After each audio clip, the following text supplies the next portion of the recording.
नमस्कार, दैनिक shift time में आप सबका स्वागत है। रश्मि शर्मा कैमरामैन शुभम भगत के साथ। राजौरी के ढांगरी इलाके में जिस तरह से आतंकियों ने अपनी कायराना हरकत को अंजाम दिया, जिसके चलते 6 लोगों की जानें गई और लगभग 15 लोग घायल हुए, उसी के चलते जम्मू में अलग अलग ऑर्गेनाइजेशन की तरफ से प्रदर्शन देखने को मिल रहे हैं। लोगों का रोष है कि आखिर कब लगाम कसेगी, कब बेगुनाहों का खून ना बहेगा।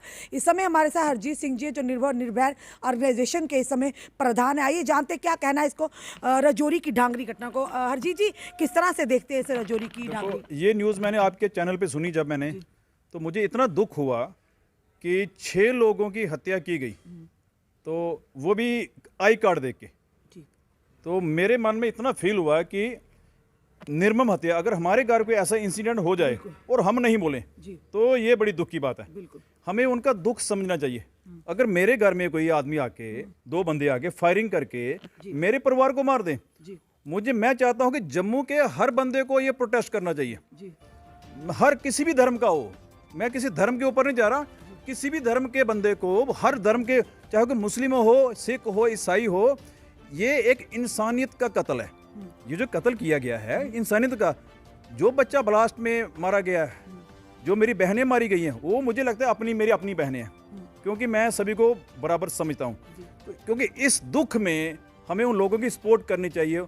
और बाकी लोग जो उस गांव में रह रहे हैं, हम उनके साथ हैं। हम प्रधानमंत्री साहब से अपील करते हैं कि उनकी सुरक्षा का पूरा उपाय किया जाए, क्योंकि जो बॉर्डर पे लोग रह रहे हैं उनका कोई कसूर नहीं, उनका मिलिटेंटों से कोई लेना देना नहीं। ये तो बेगुनाह लोग मारे जा रहे हैं। और सरकार को सोचना चाहिए कि आम लोगों की जिंदगी को कैसे बचाना है। तो हम इस घटना के लिए सरकार को कहते हैं कि इसकी हाई लेवल इंक्वायरी होनी चाहिए। ये कैसे मिलिटेंट आए, कहां से, कैसे आगे, कैसे क्रॉसिंग कैसी हुई, क्या इसके पीछे कोई बड़ी साजिश तो नहीं है? तो बॉर्डर को टोटल सील किया जाए, कोई मिलिटेंट दोबारा अंदर ना आ सके, और पाकिस्तान को टेररिस्ट कंट्री घोषित किया जाए। ईंट का जवाब पत्थर से देना चाहिए, जो कि प्रधानमंत्री जी ने कहा हुआ है। पाकिस्तान को समझाना चाहिए कि अगर दोबारा ऐसी हरकत हुई तो हम आपको छोड़ेंगे नहीं, क्योंकि आम लोग मारे जा रहे हैं। उससे पहले 4 मिलिटेंट इन्होंने इधर मारे, ठीक है।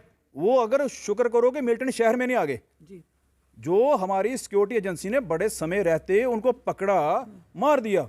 बाई चांस वो मिलिटेंट कहीं रघुनाथ बाजार में, नई बस्ती में, प्रेस क्लब के बाहर आ जाते, फिर तो बड़े लोग मारे जाने थे। तो मैं सरकार को कहना चाहता हूं कि इमीडिएट कोई ऐसी, पाकिस्तान को सख्त से सख्त हिदायत दो, उसको वार्निंग दो। ईंट का जवाब पत्थर से देना जरूरी है, क्योंकि मिलिटेंट सबको पता बॉर्डर पार से आ रहे हैं, यहाँ तो है कोई नहीं है। हाँ बिल्कुल। हरजीत जी, एक सवाल यहाँ राजौरी के एडमिनिस्ट्रेशन पर भी खड़े हो रहे हैं, जो जनता भी पूछ रही है, कई सारे मीडिया हाउसेस भी आप पूछ रहे हैं और ऑर्गेनाइजेशन भी पूछ रही हैं कि जिस तरह से राजौरी की घटना हुई, एक दिन जो शाम को जब 4 लोगों की जानें जाती तो अन्य घायल होते हैं, उसी की जगह सेम स्पॉट ढांगरी में उसी घर के गेट पर दूसरे दिन सुबह एक आईडी ब्लास्ट होती जिसमें बच्चों की जान जाती है और लोग भी घायल होते हैं।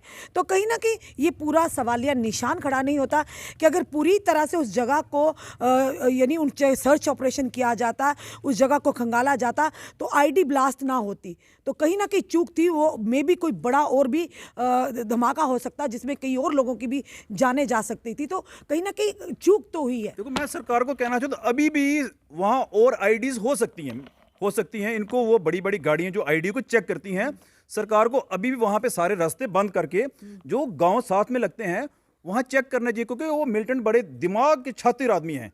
देखो, 2 आदमी आ गए, डिफरेंस कितना है। पहले एक घर में फायरिंग की, वहां मारे, फिर दूसरा घर कितना दूर है, वहां मारे। हिम्मत कैसे बढ़ गई उनकी, देखो, उनको खौफ ही नहीं है। तो इनको सबक सिखाना जरूरी है, और सुरक्षा में कहीं चूक हुई है। बिना चूक के इतनी बड़ी घटना नहीं हो सकती, और एक समुदाय के लोगों को मार गया। फिलहाल मैं आई कार्ड देख, वो भी आई कार्ड दे के, मुझे ये बड़ी अजीब सी बात है, जम्मू बंद की कॉल क्यों नहीं दी गई? ये बड़ा रीजन है। जम्मू बंद की छोटी छोटी बात पे जम्मू बंद की कॉल कोई पार्टी, पर इसमें जम्मू बंद की कॉल क्यों नहीं दे रही? इससे लोगों की आत्माओं को जगाना चाहिए।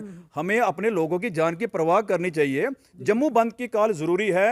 अगर आवाज मेरी कोई भी संस्था सुन रही है, चाहे बार वाले सुन रहे हैं, कोई भी सुन रहे हैं, उनको जम्मू बंद की कॉल देनी चाहिए। हम सिख संगठन भी उसकी सपोर्ट में आगे आएंगे, क्योंकि ये एक बहुत बड़ा मुद्दा है। ये तो नेशनल लेवल का है, और पाकिस्तान को टेरर कंट्री घोषित करना जरूरी है। पाकिस्तान पे इंटरनेशनल लेवल पे दबाव बनाया जाना चाहिए। इंटरनेशनल मीडिया को यहाँ बुलाना चाहिए, मोदी सरकार को।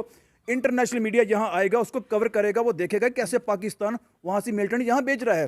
तो मैं सरकार से कहना चाहता हूँ, जितना इंटरनेशनल मीडिया पर CNN है, IBN है, जितने भी अमेरिका का, कनाडा जो बड़ा मीडिया है, उसको वहाँ बुलाना चाहिए, स्पॉट पे लेके जाना चाहिए, उन लोगों का इंटरव्यू दिलवाना चाहिए और पाकिस्तान को टेररिस्ट कंट्री घोषित करना चाहिए। जी ये थे हमारे साथ निर्भय निर्भय जो ऑर्गेनाइजेशन है उसके प्रधान हरजीत सिंह जी, जिन्होंने साफ तौर पर निंदा की है जो राजौरी के डांगरी इलाके में घटना हुई है और कई मासूमों की जाने गई, कई लोग जख्मी हुए हैं और साथ ही साथ सवालिया निशान भी खड़ा हुआ है कि आखिर चूक कहाँ पर हुई। राजौरी एडमिनिस्ट्रेशन के ऊपर एक बहुत बड़ा सवालिया निशान है कि अगर एक दिन 4 लोग मारे जाते तो सुबह उसी जगह पर ID ब्लास्ट कैसे होती, यानी चूक तो हुई है जिसके चलते मासूमों की जान गई है।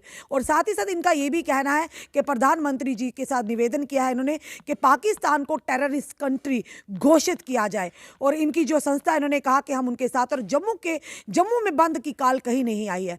ये जम्मू के लोगों के लिए हरजीत सिंह जी का एक मैसेज है। आप किस तरह से इस वीडियो को लेते हैं, अपनी कमेंट, अपनी राय ज़रूर कमेंट बॉक्स में रखिए। इस वीडियो को जितना हो सके शेयर कीजिए। जुड़े रहिए हमारे साथ अगले अपडेट के लिए।